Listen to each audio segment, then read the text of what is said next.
You guys are watching NFL Daily. I am your host, Tom Downey, here with all of the latest NFL rumors and news, including some drama around some big name players around the NFL.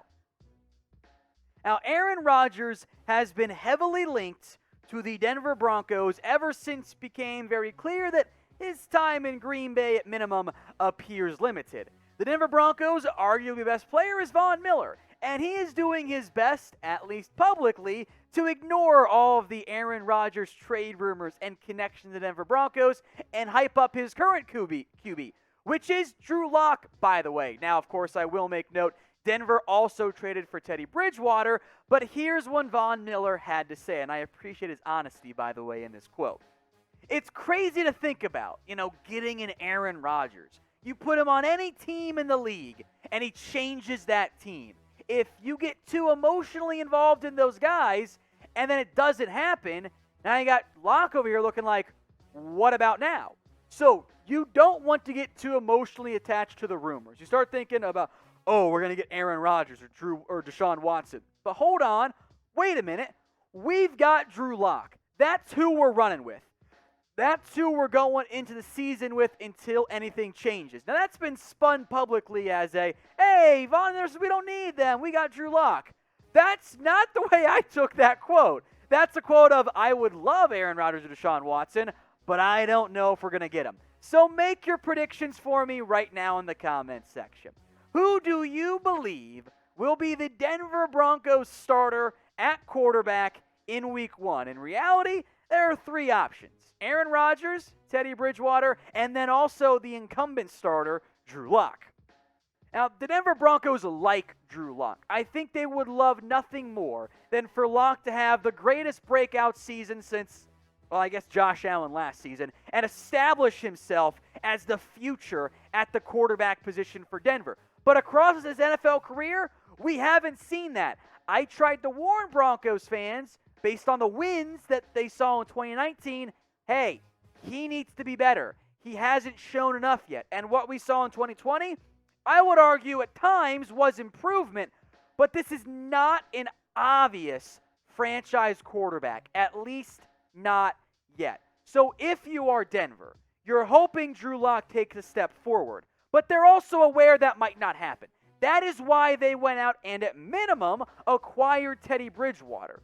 Bridgewater fills that not ideal role, but a role nonetheless of, hey, this can be our backup quarterback. This can be someone who we throw into the starting lineup if we need to do so, and gives us an option to potentially save Vic Fangio's job if Drew Lock does not fare very well. So I like Bridgewater. I have potential with Drew Lock, but none of those guys are Aaron Rodgers. I think Von Miller's kind of right there. You don't want to get too emotionally attached in case it doesn't happen.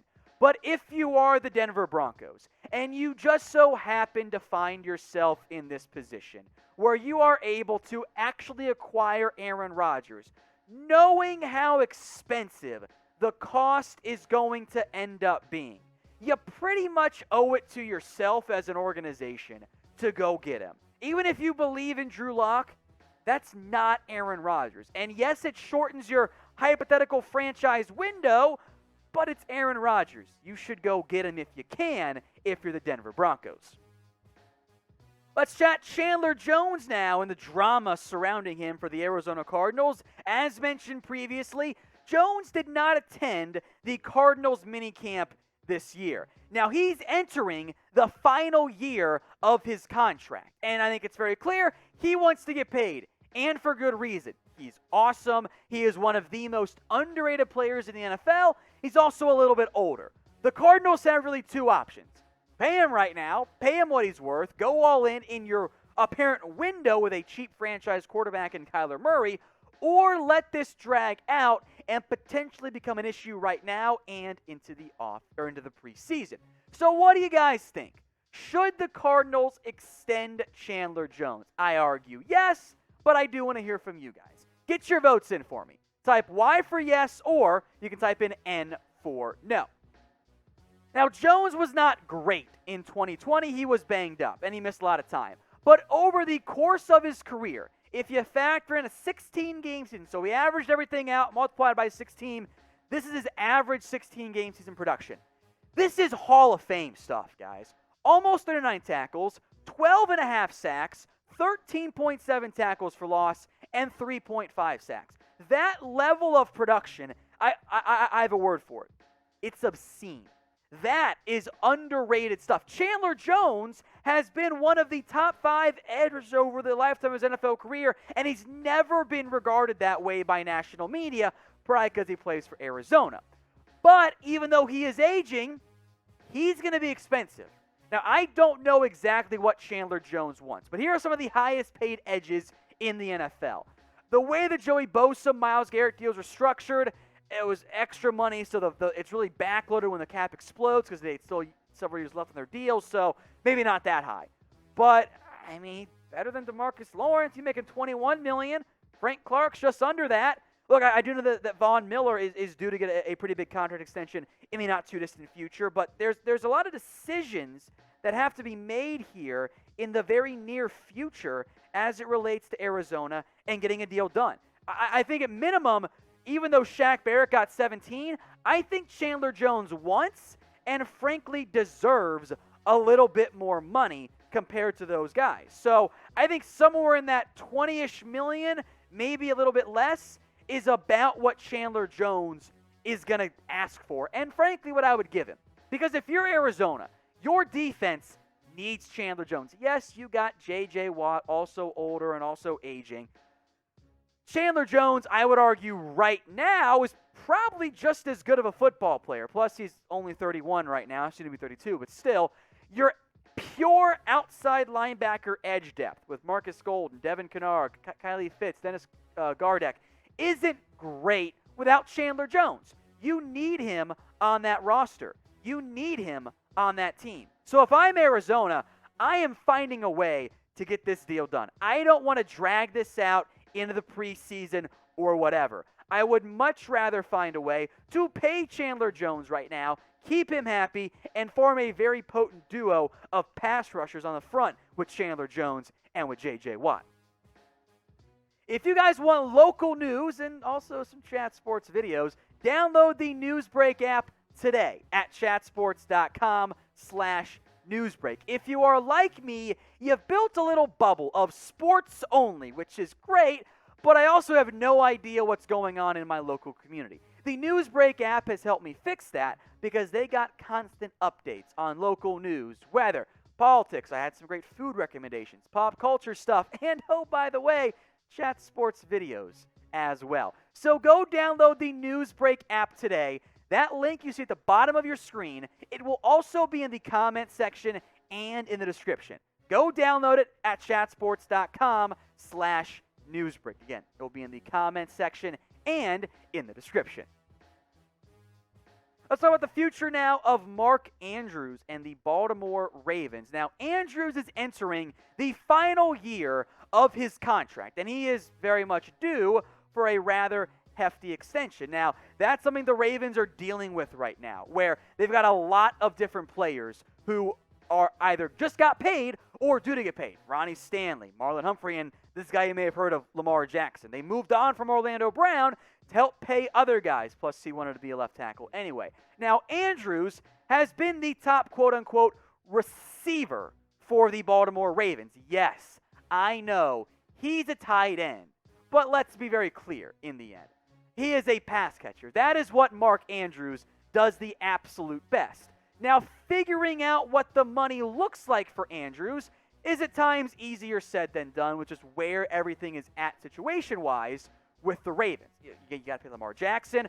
You paid Ronnie Stanley, Marlon Humphrey. Andrews is in line. And as all players who are due for an extension say, he wants to be in Baltimore. Quote from Mark Andrews, "I think for me, how I approach every offseason is just to try to get better and better. I try not to worry about the things that are not in my control. I love Baltimore. I love being here. I love playing here. I want to be here for the rest of my life, man. This is home for me." So that's where I am at. I'm just going to, as a player, be the best player that I can be for this team. Very common refrain from those who are going to get paid.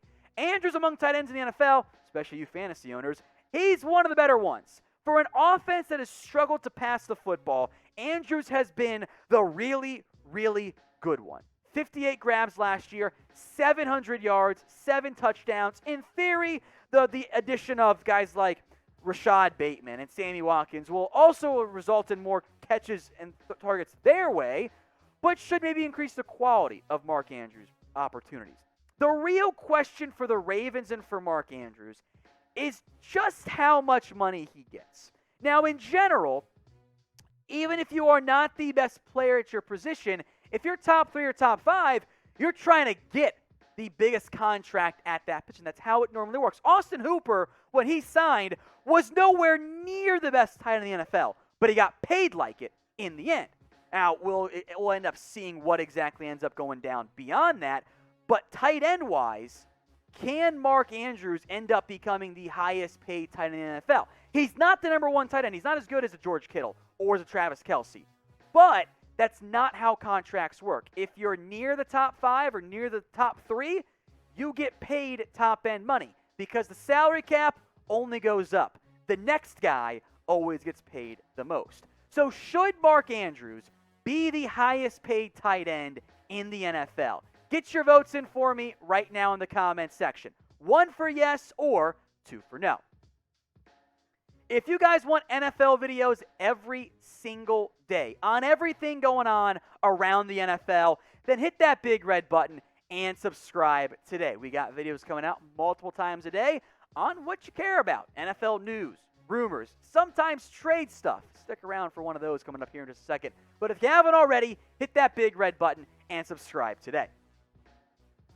Could the New York Giants try to trade Sterling Shepard to the New Orleans Saints? I thought this idea was rather fascinating. Floated out there by USA Today. I will make note, the Saints version of the USA Today wire. So it does make some sense, right? The Giants have depth at receiver, and as we'll see in a minute, the Saints very much do not. Now, one big issue here is the nearly $7 million base salary the Giants, for now, have to pay Sterling Shepard. If they were to trade him, in this case the Saints would take on that base salary. The Giants would save that amount of money on their salary cap. So a trade is doable from New York's perspective. Might be a bit tricky from a salary cap standpoint, though, from New Orleans. But if anybody can manipulate the cap, it is New Orleans. So here was the USA Today trade idea. The Saints, of course, get Sterling Shepard from New York, and the Giants then get a 2022 fifth-round pick. That is what the Saints also hope to get Quan Alexander, which didn't work out great in the end. So who says no? Get your votes in, folks. Who says no to this hypothetical trade idea? Type in G for the Giants or type in S for the Saints. Now, the money is an issue for New Orleans, but they need receiver help. Obviously, Michael Thomas is awesome. Traquan Smith is entering year 2 or so of this is the breakout year. And then wide receiver 3 is Deontay Harris, Marquez Callaway, Lil Jordan Humphrey. They don't really have a great wide receiver 3, even if Traquan Smith does break out. Like, even if Adam Trautman does break out as their leading tight end. They need more help at the wide receiver position. And Shepard would be, if not the third best, maybe even the second best receiver on this team. Like, it's very clear there. We've seen flashes of great play, the stuff that got him paid. 2019, 57 catches, average about 10 yards per catch, just 3 touchdowns there. The volume went up in 2020, but the production and the efficiency did dip a little bit. Shepard is not an elite receiver, but if he's your third or second guy, maybe your low-end 2, higher-end 3, that's not bad. He is a good route runner. I think would fit very well in the Saints offense. In New York, meanwhile, it's very clear that his time is limited. Kenny Golladay signed this offseason. He's not going anywhere. He is now their number 1 guy. They drafted Kadarius Toney in round 1. He's going to play some slot. Well, with Darius Slayton also on the outside, despite what the Giants might push publicly, Toney's coming for Shepard's job. Yes, Shepard can also play on the outside. Is he going to play over Darius Slayton? I'm not sure. Because of that, the drafting of Kadarius Toney, I think, made it pretty clear. Sterling Shepard's time is limited in New York. If the Giants can find a trade partner, and if they trust Tony, I'd be all over this, and I'd do that deal right now.